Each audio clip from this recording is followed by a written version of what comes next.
এভাবে বাদাম দিয়ে কুমড়োর তরকারি বানালে ভোজ বাড়ির স্বাদও হার মেনে যাবে বাড়ির স্বাদের কাছে।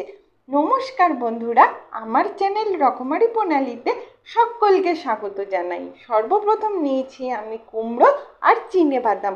কুমড়ো আর চিনেবাদাম দিয়েই আজকে একটা স্পেশাল ডিশ বানাবো।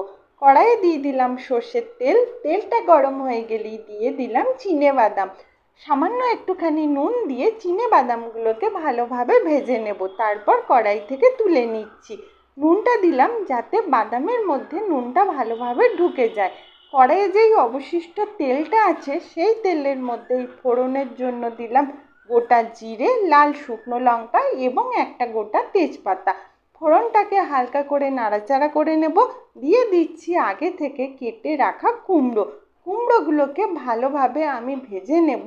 এটাকে আমি ততক্ষণে ভাজবো যতক্ষণ না কুমড়োর মধ্যে ব্রাউন কালার আসে।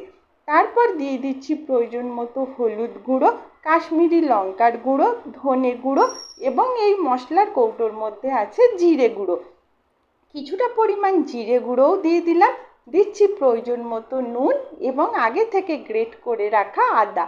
সব কিছুকে ভালোভাবে আমি ভেজে নেব যতক্ষণ না মশলার কাঁচা গন্ধ সম্পূর্ণভাবে চলে যায়। তারপর ঢাকা দিয়ে অন্তত 3 থেকে 4 মিনিট মতো মিডিয়াম ফ্লেমে আমি কুক করে নেব যতক্ষণ না কুমড়োগুলো সফট হয়ে যায়। যেই না কুমড়ো সফট হয়ে যাবে তখনই আমি খুন্তি করে কুমড়োর টুকরোগুলোকে আস্তে আস্তে কেটে দেব। পুরোপুরি কুমড়োটা এখানে স্ম্যাশও হবে না, আবার কুমড়োর টুকরোগুলো গোটাও থাকবে না, ঠিক আমি ছবিতে যেভাবে দেখাচ্ছি। এইভাবে খুন্তি দিয়ে কুমড়োটাকে স্ম্যাশ করা হয়ে গেলে দিয়ে দিচ্ছি কাঁচা লঙ্কা কুচি আর দিচ্ছি 2 চামচ মতো চিনি। কুমড়োর তরকারিতে একটু মিষ্টি দিলে বেশ ভালোই লাগে। দিয়ে দিলাম রোস্টেড জিরা পাউডার অর্থাৎ জিরে ভাজার মশলা, আর সবার শেষে দিচ্ছি গরম মশলা পাউডার। সব কিছুকে ভালোভাবে মিক্স করে নিয়ে আরও 1-2 মিনিট মতো নাড়াচাড়া করে নেব। তারপর যেই চিনেবাদামটাকে আমি ভেজে রেখেছিলাম সেটাকে হামানদিস্তায় নিয়ে ভালোভাবে ক্রাশ করে নেব এবং ওপর থেকে কুমড়োর তরকারির ওপরে ছড়িয়ে দিচ্ছি। এবার ক্রাশ করা বাদাম দিয়ে ভালোভাবে তরকারির সাথে মিক্স করে নিলে বাদাম দিয়ে কুমড়োর এই স্পেশাল ডিশ রেডি। আমি গরম গরম রুটির সাথে সার্ভ করে দিয়েছি।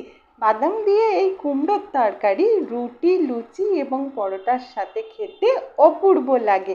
যদি এই রেসিপি ভালো লেগে থাকে একটা লাইক অতি অবশ্যই করবেন এবং চ্যানেলে নতুন হয়ে থাকলে আমার চ্যানেলকে সাবস্ক্রাইব করে নেবেন। ধন্যবাদ।